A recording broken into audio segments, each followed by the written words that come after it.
HTML, a language that is taken for granted. There are thousands of memes made over it, where it is ridiculed for not being a programming language. But what if in 2023 all of a sudden HTML disappears? The internet as we know it won't exist. There will be no Google, no Facebook, and the industry based on it will be finished as well. Don't believe me? Open up Google, Facebook, or any website in your Chrome browser. Press F12 and go to Elements tab. Everything you see from top to bottom is in HTML. Of course, humans will create some alternate to it, but evolving it to a stage where HTML currently is will take years. So as a beginner in web development, why not understand it as what it truly is? Hi, my name is Numan Javed, and in this video I am going to teach you the basics of HTML. The first thing that you need to learn about it is elements. Elements in HTML is just like objects in OOP. In HTML, many elements are already defined, and with each new version of HTML, new elements are added. Elements are used by coding less than and greater than with the element name in between them. This kind of structure is called tags. There are two kinds of tags: starting tag and closing tag. Starting tags are used just as told earlier. Closing tag, however, have a slash in between less than and element name. Some of the elements do not need a closing tag. Just like properties in objects, elements have a component named attribute.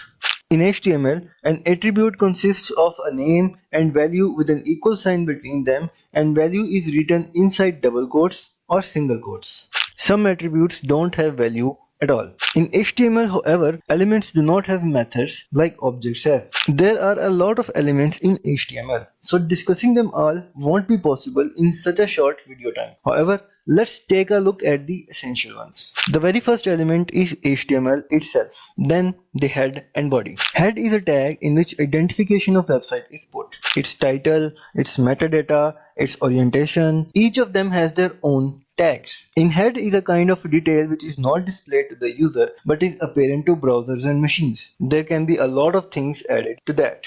A website can work without a head, but it's better to give it some detail to have control over your website. Next is the body tag, and it's the tag which is displayed to the user. After this, you can make a structure of your first website with just this layout.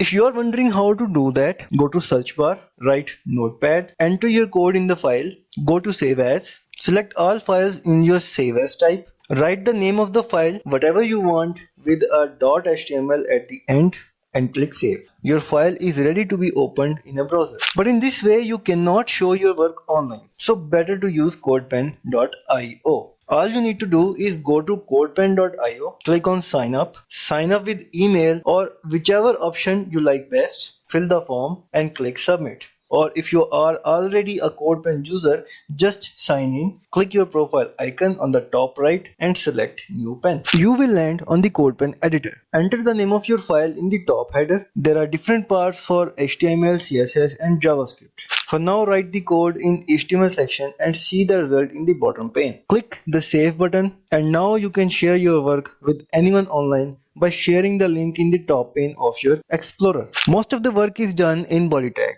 and all the layout is made in it. Let's now start with the basic text elements: bold, italic and underline. Bold and italic are replaced by strong and emphasized tags in the newer HTML version, but they can be used anyway. Then comes the heading tag with a numbered approach. Each number gives a different size and it's up to you to decide which one you need. Then there is a break tag to give spaces in line, HR tag to separate the content on HTML page, paragraph tag to make it look like a paragraph, and there is a special extended HTML character named as no break space to create space without going to the next line. So now that you got the basics, it's time for the assignment. What I want you to do is to look at any topic you want and write a content with a big healthy heading at the top, then subheadings, and in each subheading there should be at least 100-word paragraph.